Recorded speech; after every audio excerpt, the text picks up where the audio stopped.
अस्सलामुअलैकुम, कैसी है मेरी वाईटी फैमिली। आई होप आप लोग सब खैरियत से होंगे, खुश होंगे, आबाद होंगे। मेरी भी अल्लाह ताला से यही दुआ है कि मेरे देखने वाले जहाँ भी हों, अल्लाह पाक उनको खुश रखे, आबाद रखे और उनकी तमाम परेशानियां दूर करें। इस दुआ के बाद अपनी वीडियो का आगाज़ करते हैं। और सबसे पहले आप लोगों से होती है मेरी एक छोटी सी रिक्वेस्ट कि अगर अभी तक आप लोगों ने मेरे चैनल को सब्सक्राइब नहीं किया तो जल्दी से मेरे चैनल को सब्सक्राइब कर लीजिए।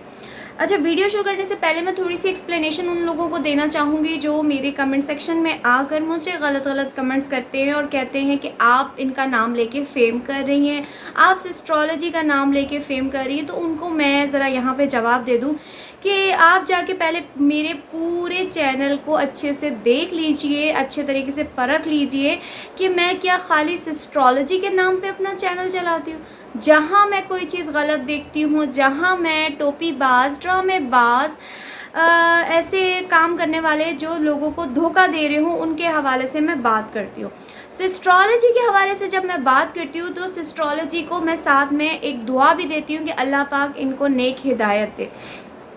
कौन चाहता है कि उनकी बेटियां इस कदर आज़ाद घूमें। मैं अपने हस्बैंड के साथ बैठ के खाना खा रही थी तो मेरे दिमाग में एक ऐसा सवाल आया अपने हस्बैंड से, और ये मैं तमाम लोगों से भी पूछना चाहूँगी कि अभी तो खैर मेरी बेटी छोटी है। मैंने उनसे सवाल किया कि कल को मेरी बेटी बड़ी होती है, शादी का वक्त आता है, और फिर आपकी बेटी हमें पूछे बिना, मतलब अपने माँ बाप से पूछे बिना, माँ बाप को लेके जाने के बजाय अपने हस्बैंड को या मंगेतर को ले जा के अपनी शादी की शॉपिंग कर रही हो, खाने वाने सेलेक्ट कर रही हो शादी के, अपना वेन्यू डिसाइड कर रही हो कि कहाँ शादी होनी है, कैसी डेकोरेशन होनी है, तो हम दोनों घर पे बैठे हो, हमें पता भी ना हो कि हमारे बेटी की शादी में क्या कुछ होना है, क्या कैसा होना है, तो क्या गुजरेगी आपके दिल पे।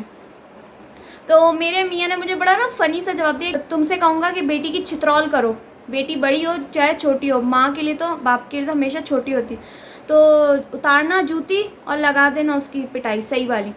तो ये क्या सवाल था तुम्हारा। तो मैंने उनको बताया, मैंने कहा इस तरह का केस कुछ एस्ट्रोलॉजी में चल रहा है कि इकरा कंवल अपने हस्बैंड को लेके खुद सब कुछ सिलेक्ट करती फिर रही हैं, अब्बा जान को पता नहीं है घर में क्या हो रहा है क्या नहीं हो रहा। तो ये चीज़ हमारे यूट्यूब पे दिखाई जा रही। तो मेरे जहन में एक सवाल आया एज अ पेरेंट्स, मैंने कहा आपसे फादर मैं आपसे सवाल करूं।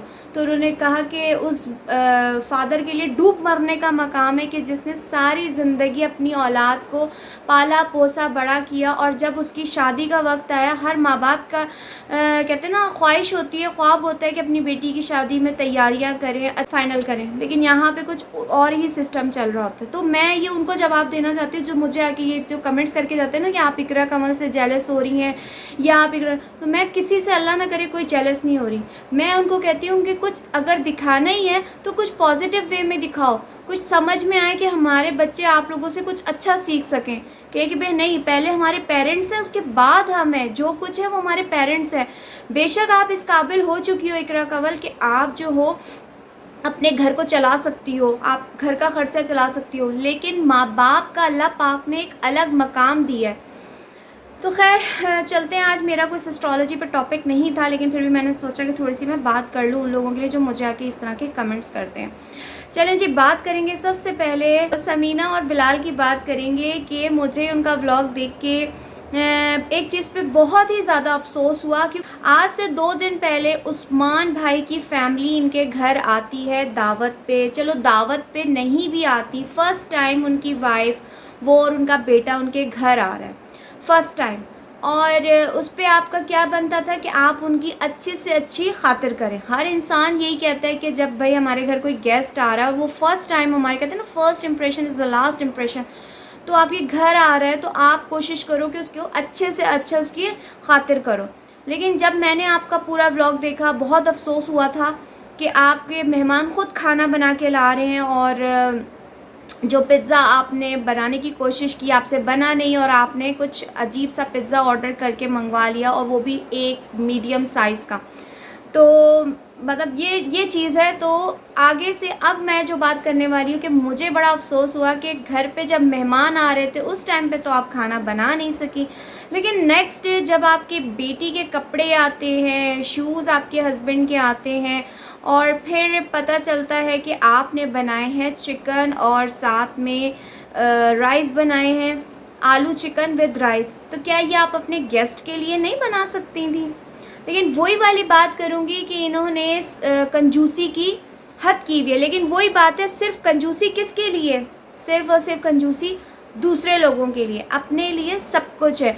जैसे कि बिलाल भाई ने अपने शूज़ ऑर्डर किए और उसके प्राइस भी बताए, जैसे कि वो अपनी शोधेपने जो हैं वो दिखाते रहते हैं अपने व्लॉग्स में कि इतने यूरो, और उस यूरो के हिसाब से 50 यूरो जो है उसके वो उनके जॉगर्स आए हैं। और वो जॉगर्स अगर 50 यूरो पाकिस्तानी उसमें कन्वर्ट करते हैं, अगर मैं गलत हूँ थोड़ा सुनने में कि 50 यूरो थे क्या थे, तो वो बनते हैं पाकिस्तानी 15,000 रुपये। सोचने वाली बात है कि जो शख्स अपने जूते के लिए 15,000 पाकिस्तानी खर्च कर सकता है, तो डूब मरो ऐसे यूट्यूबर्स के घर पे आए हुए मेहमान के लिए आपके पास क्या 5 यूरो नहीं थे? आप उनको अच्छे से ट्रीट नहीं कर सकते थे, उनकी खिदमत नहीं कर सकते थे, खातिर नहीं कर सकते थे? अच्छा, यहाँ पे ना एक बात करूँगी, जब बिलाल अपनी वाइफ की केयर करते हैं ना, तो लोग मतलब मैं तो इस चीज़ को अप्रिशिएट करती हूँ कि बीवी की वो हेल्प करनी चाहिए, ये बहुत अच्छी बात है सुन्नत नबी सल्लल्लाहु अलैहि वसल्लम में।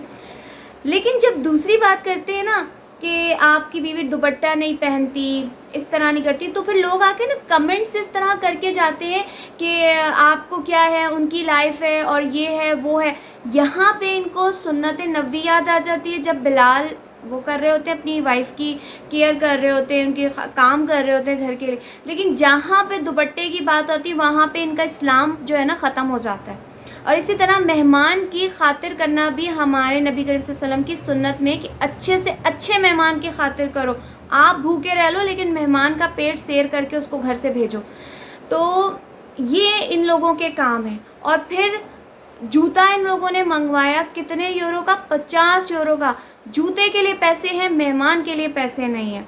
और फिर यहाँ पे एक और बात करूँगी कि इनको सिर्फ ये पता है कि हमने कैमरा उठाना है, व्लॉग बनाना है। यहाँ पे जब लोगों ने इनको इस बात पे क्रिटिसाइज़ किया, तो आगे से जवाब भी लोगों को देते हैं ये कि जो आप देख सकते हैं समीना का हाल, कि समीना किस कदर मैसी रहती हैं, और उनका घर भी जो एक रूम है वो भी मैसी रहता है। अगर बिलाल उनका घर और किचन साफ़ ना करें तो मेरे ख़्याल में शायद वो मैसी का मैसी हो।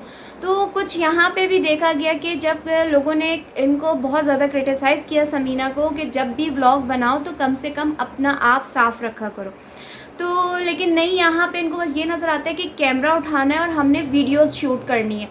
और फिर दूसरी चीज़ जो मैंने इनके ब्लॉग में देखी है कि पहले था जर्मनी जाना है, जर्मनी का ड्रामा, जर्मनी जर्मनी जर्मनी। और एक और इनके व्लॉग में मुझे बहुत चीज़ जो बुरी लगने लग गई है, बोरिंग लगने लग गई है। हर वक्त बस इनके जो है ना कागजाती मामलात चल रहे होते हैं। आज फलाना पेपर्स आ गए, आज इसके पेपर आ गए, आज इसके डॉक्यूमेंट्स आ गए, इसके डॉक्यूमेंट्स आ गए। यानी व्लॉग कम लगता है, ऑफिस का कुछ ज़्यादा लगता है। तो जब इनके पास कुछ नहीं होता ना, तो ये लोग प्रेगनेंसी कैश करवाते हैं, उसके बाद फिर जो बेबी के काम होते हैं वो कैश करवाते हैं। इसी तरह आगे बात करेंगे प्रेगनेंसी कैश कराने वाले दूसरे जोड़े पे, यानी इन्हीं की बहन बिलाल की आमना। लाइफ विद उमैर पे आया एक व्लॉग के अंदर तो नहीं दिखाया, लेकिन व्लॉग में स्टार्टिंग में ही दिखा दिया कि आमना का अल्ट्रासाउंड हो रहा है। आमना लेटी हुई हैं और डॉक्टर जो उनकी हैं लेडी डॉक्टर वो उनका अल्ट्रासाउंड कर रही हैं। तो यार शर्म करो, डूब मरो। कोई तो औरत का आप लोग पर्दा रख लो। क्यों अपने पैसों को कैश कराएं, डॉलर को कैश कराने के लिए अपनी बीवियों को इस तरीके से नमूदार कर देते हो दुनिया के सामने? औरत का पर्दा होता है इन चीज़ों का जो आप लोग खुलेआम दिखा रहे होते हैं। वरना तो फिर मेरे ख्याल में जो अल्ट्रासाउंड रूम है उसको इमरजेंसी के साथ रख देना चाहिए कि हर आने वाला बंदा देख सके। वो भी कॉन्फिडेंशियल होता है। अगर आप किसी अच्छे हॉस्पिटल में जाते हैं तो अल्ट्रासाउंड रूम में किसी को भी अंदर आना अलाउ नहीं होता सिवाय पेशेंट के। लेकिन ये लोग सारी दुनिया को दिखा के ये चीज़ें कैश करते हैं। ज़रूरी नहीं है कि आप लोगों को मैरिड ख़वातीन ही देख रही हों, आपको बच्चियाँ भी देख रही हैं, आपको जेंट्स भी देख रहे हैं, बड़े बूढ़े भी देख रहे हैं, लेकिन नहीं इनको शर्म आती। एक चीज़ पे मैं उमैर भाई को अप्रिशिएट करूँगी जो मुझे बहुत अच्छी लगी है, वो मुझे चीज़ अच्छी लगी है कि वो आमना का ख्याल कर रहे हैं। तो ये बहुत अच्छी बात, इस पे भी लोगों ने इनको क्रिटिसाइज़ किया, तो मैं उनसे कहूँगी कि यार इस बारे में उनको मत क्रिटिसाइज़ करो। लोगों ने ये बोला कि वीडियो बनाने के लिए 1 दिन के लिए वो ये काम शूट करवा रहे हैं। तो और कुछ लोगों ने उनको ये भी कमेंट्स में बोला है, क्रिटिसाइज़ किया इस बारे में भी कि आप तो वेले हो, आप तो घर बैठे हो, तो आप ये काम कर सकते हो, तो दूसरे मर्दों की ज़िंदगी क्यों अज़ाब कर रहे हो? क्योंकि ज़ाहिर सी बात है, ज़्यादातर ये चीज़ें औरतें ही देख रही होती हैं, तो फिर वो ये चीज़ें जो है ना अपने हस्बैंड से डिस्कस करती हैं, भाई वो फ़लाना जो व्लॉगर है वो इस तरह काम कर रहा है, 8 मंथ है, 7 मंथ है, वो अपनी बीवी की केयर कर रहा है। तो ये चीज़ कुछ लोगों के लिए प्रॉब्लम वाली होती है और कुछ लोगों के लिए अच्छी होती है। तो यहाँ पे हमें आमना अपने लाड उठवाती हुई उमैर भाई से नज़र आई। एक चीज़ बस मुझे ना दोनों फैमिलीज़ में समझ नहीं आती, चाहे वो बिलाल की फैमिली हो, चाहे वो आमना और उमैर की फैमिली हो।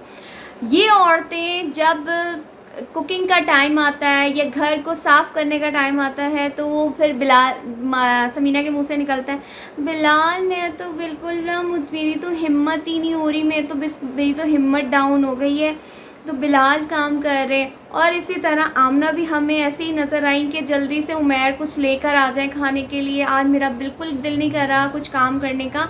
तो उमैर ने बोला कि आज फुल डे मैं आपका ख्याल रखूँगा, आप बेड पे बैठें और बस मैं आपको नाश्ता बना के देता हूँ, फ्रिज साफ़ करता हूँ, खाना बना के देता हूँ, सब कुछ। तो यहाँ पे बहुत अच्छी बात है, आप ख्याल रखें, सब कुछ है।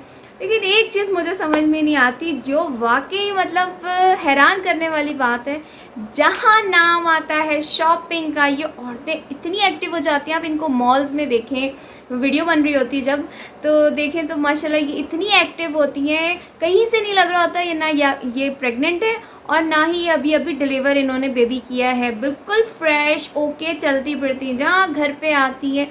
वैसे आप लोग क्या कहना चाहेंगे, किन किन के साथ ये मसले मसाइल हैं? मैंने ज़्यादातर ख़वातीन का यही सुना है। और मेरे हस्बैंड तो ये होता है, जितना मर्ज़ी बाहर घूम के आ जाओ, वो कहते हैं रोटी आके घर पे बनाओ, सालन बना के जाओ, ये होता है। ये हमारी जो लोअर मिडिल क्लास या मिडिल क्लास की ज़िंदगी है, जो भी है घर में बना के जाओ, घर पे आके खाओ। तो बस कहते हैं ना, पैसे से ही पैसा बनता है, इनके पास है पैसा और पैसों से पैसे बना रहे हैं अपनी औरतों की नुमाइश करके। चलें जी, आगे बढ़ेंगे, बात करेंगे। मुझे नहीं समझ आई एक बात, किसके बारे में कह रही हूँ मैं, इशू व्लॉग्स की। अच्छा, इशू व्लॉग्स का एक अभी रिसेंटली व्लॉग आता है जिसमें बड़ी ना थंबनेल पे देखें तो रोती हुई बैठी हुई नज़र आ रही हैं, और मतलब एक होता है ना, बंदा एक्साइटेड हो जाता है, वो हो जाता है, परेशान भी हो जाता है कि क्यों रो रही है। थंबनेल पे ऐसा लिखा है कि बच्चे की अकेले वो करना, और ऐसे बड़े बड़े मज़े के ना थंबनेल्स हैं इनके ना। अच्छा, अब मैंने क्या किया, मैं इनके व्लॉग्स देखती नहीं थी, लेकिन जब से मेरे सब्सक्राइबर ने बोला कि भाई आप इन पे रिएक्शन दें, ये बहुत ड्रामेबाज हैं, ये झूठ बोलती हैं, फिर मैंने गौर किया, फिर मैंने पूरा इनका चैनल विज़िट किया, मैंने इनके देखे वीडियोस खोल खोल के। मैंने कहा यार क्या है, मतलब जो चीज़ ये बोलती हैं, क्या वो रियल में ये चीज़ें नज़र आ रही होती हैं या नहीं आ रही होती। अच्छा, व्लॉग मैंने देखा, मुझे सिर्फ और सिर्फ उस व्लॉग में एक ही चीज़ नज़र आ रही थी बार बार। आप लोग मेरी बात से शायद एग्री करेंगे, कुकिंग कुकिंग कुकिंग। हर वक्त ये चिकन बना रही हैं, खाना बना रही हैं, कभी बाहर से ला रही हैं, और फिर आखिर में इनका ये होता है कि एक सोफ़े पे बैठ जाती हैं और बेड पे बैठ जाती हैं और वहाँ पे बैठ के हमें ना ये सारे अपनी फैमिली के किस्से सुनाती रहती हैं। अच्छा, इस बात से मैंने एक बात सोची कि यार वो जो पहले ज़माने की जो औरतें होती थी, शायद अब भी होती हूँ, जो डाइजेस्ट बहुत पढ़ा करती थी। शायद आप लोगों को पता होगा कि वो जो कहानियों की बुक्स आती थी, मोटी मोटी डाइजेस्ट होती थी, उसके अंदर जो है पार्ट्स होते थे कि भाई ये कहानी का पार्ट 1 इस वाले पे, वॉल्यूम 2 आएगा, वॉल्यूम 3 आएगा। ये उन लोगों को पता होगा जो पहले टाइम के थे। जब मैं छोटी होती थी तो मेरी अम्मी भी पढ़ा करती थी, तो उसमें ना कहानियाँ होती थी, और कुछ कहानियाँ हमारे ड्रामों में होती हैं। तो मुझे ना इनकी तमाम बातों से एक बात नज़र आ रही थी कि यार ये कुछ होता हुआ नज़र तो नहीं आता कि मेरी सौतन जो थी सना, वो मेरी दुश्मन निकली, वो नागिन निकली, वो ऐसा हुआ, वो वैसा हुआ। तो मुझे इनके सारे व्लॉग्स देखने के बाद मैं इस नतीजे पे पहुंची कि यार ये कोई सच्ची वाली कहानी नहीं है इनकी ज़िंदगी की, ये कहानी सुना रही हैं आप लोगों को, जो डाइजेस्ट में हम पढ़ा करते थे। मैं तो नहीं पढ़ती थी, खैर मतलब हम लोगों ने सुना है कि इस तरह की कहानियाँ होती थी कि वो शौहर की शादी हो गई, वो ऐसा हो गया वैसा हो गया, और फिर उसमें जो टीवी वगैरह ड्रामों में दिखा रहे होती है वो कहानी सोफे पे बैठ के बस सुना रही होती है, वो मेरा शौहर ऐसा, वो मेरी सौतन ऐसी, वो यूँ हो गया, वो हो गया। मतलब ये रियल होता हुआ तो कुछ नहीं दिखाती कि रियल में इनकी ज़िंदगी में ऐसा हो रहा होता है। फिर उसके बाद मैंने इनका एक कोई 10 दिन पहले वाला व्लॉग देखा जिसके अंदर ये अपने हस्बैंड की मेहंदी कर रही हैं, और फिर उसके अगले दिन एक व्लॉग आता है जिसमें ये कहती हैं निकाह और बारात, तो मगर क्या पता नहीं ऐसे ही कुछ ना, तो व्लॉग लगा, खाने खा रही हैं, बना रही हैं, जो इनका एक व्लॉग होता है डेली का बोरिंग सा, बस खाना बना रही हैं बच्चे के साथ, और ये इनका कुछ भी नहीं। उसके बाद जो चीज़ होती है वो लोगों को कहानी सुनाने बैठ जाती है कि वो मेरी सौतन ने इस तरह से वो किया हुआ है, तूफ़ान बदतमीज़ी मचाई हुई है, वो जिसके घर में अब तीसरी शादी हो रही है उसके घर में बड़ा ये हो रहा है, मसले हो रहे हैं, वो जा रही है, वो अपने भाइयों को लेके गई, गुंडों को लेके गई, वहाँ वो उनको बड़ा धमकियाँ देकर आई, और वो उसी सना की रिश्तेदार है जिससे तीसरी शादी हो रही है, यानी सौतन की आगे वो रिश्तेदार है जिसके साथ वो तीसरी शादी हो रही है। तो इस वजह से जो है ना अब ये बारात डिले हो गई। अब 10 दिन गुजर चुके, मियाँ की शादी नज़र नहीं आ रही, मियाँ नज़र नहीं आ रहा। फिर अचानक से एक कल वाला व्लॉग मैं देखती हूँ जिसके अंदर कहती हैं कि वो हमें छोड़कर चली गई सना, तो पता नहीं कहाँ चली गई, उसके घर वालों ने उसको निकाल दिया या घर वालों ने क्या कर दिया। तो यानी मुझे इन तमाम स्टोरीज़ को सुनने के बाद मैं इस नतीजे पे पहुँची हूँ कि ये औरत सिर्फ़ और सिर्फ बैठ के फ़लसफ़ा पेश करती है, कहानियाँ सुनाती है, स्टोरीज़ सुनाती है, किसी डाइजेस्ट की, किसी उसकी कहानी की। यानी इन औरतों को पता चल चुका है कि हमारी जो पब्लिक है वो क्या पसंद करती है। वो यही पसंद करती है कि अपने शौहरों को नंगा करो और शौहरों की उतार दो इज़्ज़त, कोई मसला नहीं है, शौहर तो नज़र ही नहीं आ रहा, ना सौतन नज़र आ रही है, कोई नज़र नहीं आ रहा इनकी कहानी में। ये कैसे व्लॉग्स हैं मुझे समझ में नहीं आता। मतलब कुछ चीज़ होती है ना कि नज़र आए, मियाँ से लड़ते हुए नज़र आए, कोई सौतन के घर जाते हुए दिखा, खुद ही बैठ के फ़लसफ़े सुना रही हैं आपको, और फिर आगे से कह रही हैं कि लोग मुझे आके ना लोग कमेंट्स करते हैं, ये डिलीट कर देती हैं, हटा देती हैं, और लोग मुझे कमेंट्स करके ऐसी ऐसी बातें बोलते हैं कि आप ये आप वो, किसी की हाय लग सकती है। तो मेरी इशू बहन, आप जो ये बातें करी ना कि आपके बारे में लोग जो गलत बोलते हैं, बद्दुआ लग जाएगी, किसी की हाय लग, नाजायज़ किसी की आ नहीं लगती है, ये बात याद रखिएगा। आप अगर पब्लिक के साथ झूठ बोल रही हैं, आप अपना यूट्यूब चैनल चलाने के लिए लोगों को फ़लसफ़े सुना रही हैं, अपनी कहानियाँ सुना रही हैं, अपने मियाँ को नंगा कर रही हैं, वैसे तो आप मियाँ को इतना दिखाती नहीं है, मियाँ को आप नंगा कर रही हैं और समझती हैं कि मैं इससे कामयाब हो जाऊँगी, तो आप गुनहगार बन रही हैं। किसी की आह जो है, आपकी आह किसी को नहीं लगेगी, लेकिन आप जो है ना लोगों को बेवकूफ़ बना के आप गुनहगार हो रही हैं, जो आप लोगों को फेक व्यू वो दिखाती हैं, व्लॉग्स, कहानियाँ सुनाती हैं डाइजेस्ट की। अब बात करते हैं शौहरों की इज़्ज़त उतारने वाली बात पे, आगे चलते हैं। इन्हीं जैसी एक ड्रामा बाज आरजे महविश के बारे में बात करते हैं कि आरजे महविश जो कि 10-15 दिन 3 हफ्ते पहले हमें रोती बिलाती हुई गिड़गिड़ाती हुई नज़र आई, और आज वो अपनी करोला पे हवाओं में उड़ती हुई नज़र आ रही है। बुढ़ी घोड़ी लाल लगाम, इनकी वो वाली मिसाल है कि बेटी को कब्र तक पहुंचा दिया, होने वाले दामाद को कब्र तक पहुंचा दिया, और अपने मियाँ की इज़्ज़त की धज्जियाँ उड़ाने के बाद अब मियाँ की गोद में दुनिया के सामने लेटे हुए बेशर्मियाँ दिखाते हुए ये औरत बड़े फ़ख्रिया अंदाज में नज़र आ रही है और इतराती फिर रही है, अपनी गाड़ी की मौजों में उड़ती फिर रही है। रिसेंटली उनका एक व्लॉग आता है जहाँ पे वो किसी के घर दावत पे जाती हैं। अचानक से बहाना जो होता है कंटेंट का, लिखा जाता है कि मियाँ की फरमाइश पे जहाँ जाना पड़ा। कहाँ जाना पड़ा भाई? किसी के घर जाना पड़ा, मुझे नहीं पता किसके घर गए हैं। खैर, मैं आपको इनकी चालाकियाँ और इनकी मगरूरियाँ दिखाती हूँ। वो औरत जो आज से 3 हफ्ते पहले गुर्बत के रोती हुई नज़र आती हैं कि मेरे घर में इतने फाके हो गए हैं, मेरे पास इलाज के पैसे नहीं हैं, मेरे पास ये नहीं है, वो नहीं है, और आज वो औरत एक बड़ी शानदार सी गाड़ी में घूमती हुई कैसे नज़र आ रही हैं? कौन से रातों रात इन्होंने चिराग रगड़ लिए हैं या किसी प्राइम मिनिस्टर के वो सेक्रेटरी ये बन गए हैं इनके हस्बैंड, क्या दुबई से शेख को लूट कर आए हैं? ये क्या करके आए हैं ऐसा कि रातों रात अमीर हो गए? 3-4 हफ्ते पहले ये औरत अपने मियाँ की इज़्ज़त के परखचे उड़ाती हुई नज़र आई कि मेरे मियाँ कि इतनी कमाई नहीं है, मेरा मियाँ ऐसा है, मेरे मियाँ ने मुझे घुमाया नहीं, मेरे मियाँ ने ऐसे किया वैसे किया। और शाबाश है उन लोगों पे कि जो ऐसी ड्रामेबाज फ्रॉडन औरतों की हेल्प करते हैं।